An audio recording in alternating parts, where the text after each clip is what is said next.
tear it apart, use the chopping method that Prabhupada used. Just tear it apart, tear the nonsense apart. And if there are some intelligent people, they will come and they will ask you, what do you mean by this? Please explain more. And then they will understand. And all the other rascals, they will never understand. They will just go into denial. They will say you're a fool or you're a fundamentalist. They will come with all these killer phrases and they will try to censor your whatever you say or whatever you write.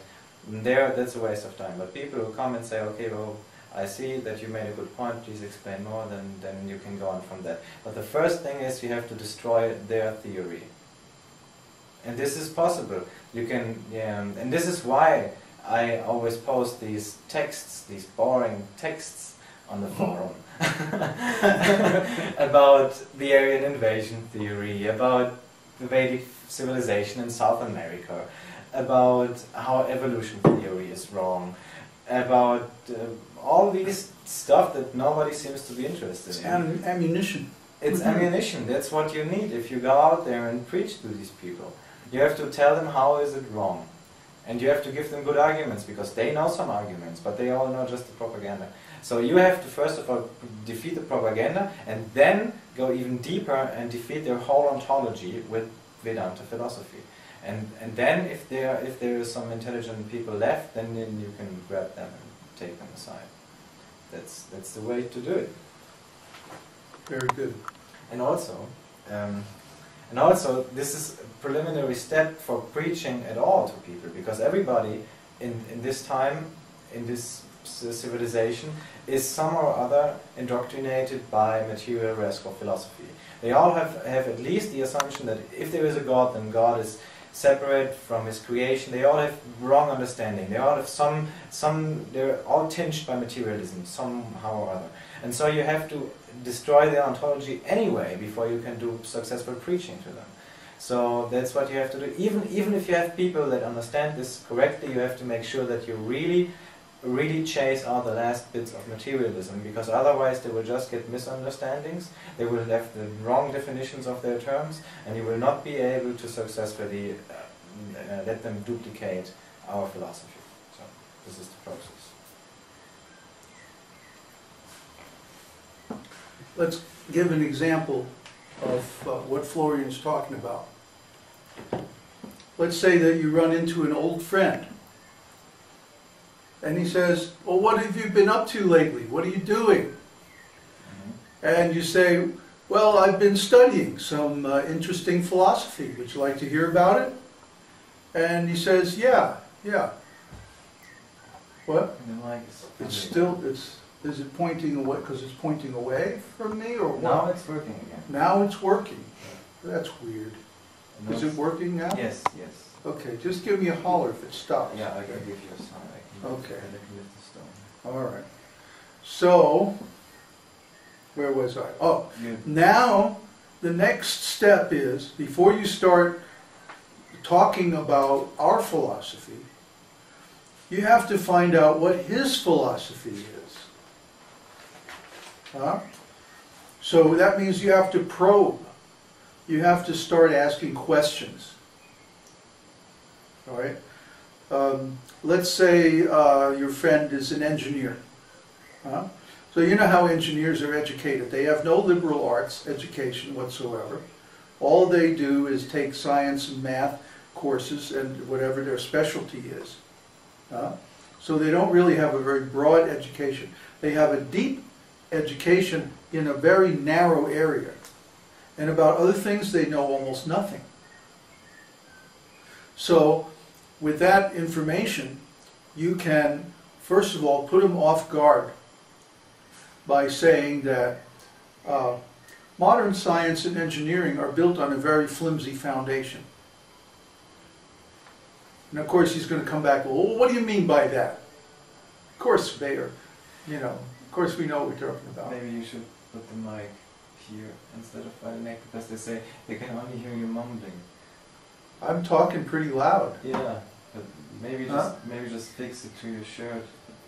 Let's see, how's that? I think maybe it's not loud enough. Oh, now it's better this way. Well, okay, can you hear me now? Yeah. Okay. So first of all, you have to say to your friend, knowing that his education is very narrow, that science and engineering today are built on a very shaky foundation. No, it's gone. Oh, gone? No, it's gone. Try turning up. It has nothing to do.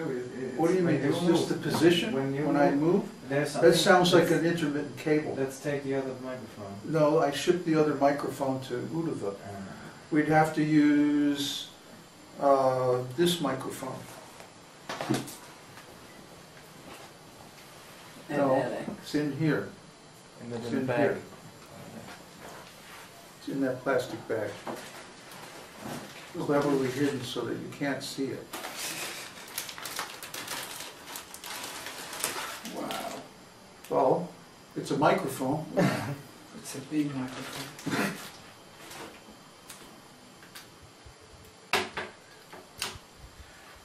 Now, can you hear? Let me take you to the sports field where we have Babaji. Well, that's right. Professional announcers and people like that use these kind of electrostatic mics.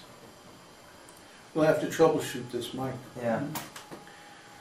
The cable is very flimsy, so it's probably the cable. All right, now can you hear? That looks funny. I know. So now they can hear. Oh, it says. Great. No, for another round, the Babaji. Okay, so where was we?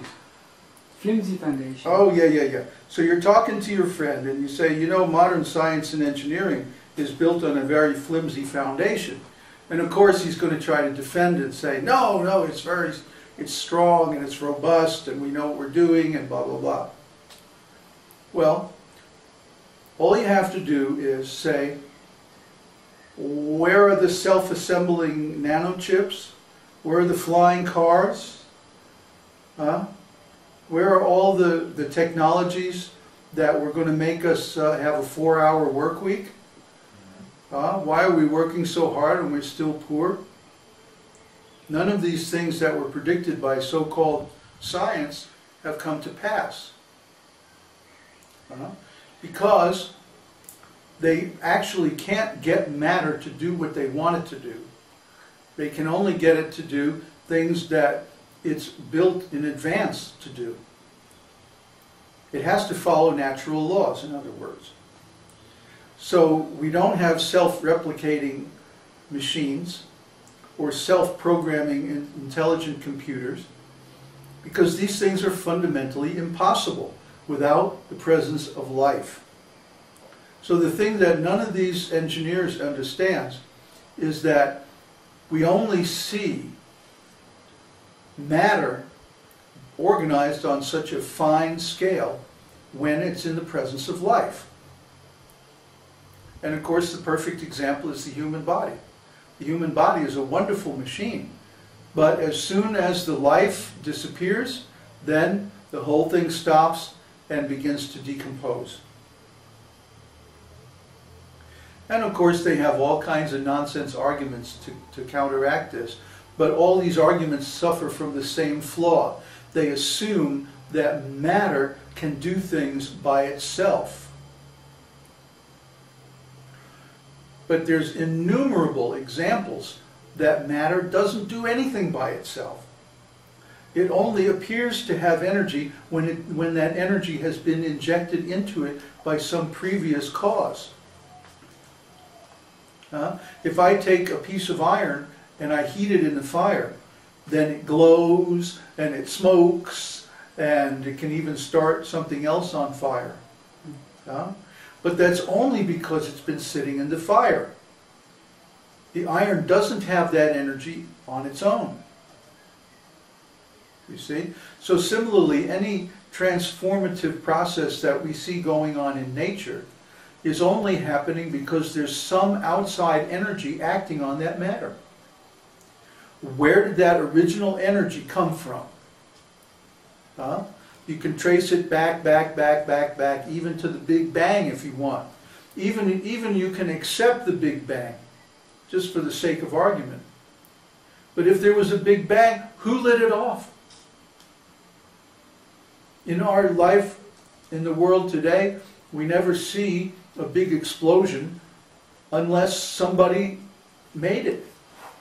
Somebody had to create the dynamite or the bomb or whatever it is. Somebody had to set it off. Yeah? It doesn't just happen by itself. Matter doesn't do anything by itself. And you can find innumerable examples of this. I'm not going to go into it. It's left as an exercise for the reader or the hearer, the watcher. You have to be able to figure out these kind of arguments to defeat materialistic philosophy. So you just keep chopping and keep chopping. And every time they come up with another argument, you find a counterexample. And if you're stronger than they are, then you can get to the point where they're finally going to say, well, but if every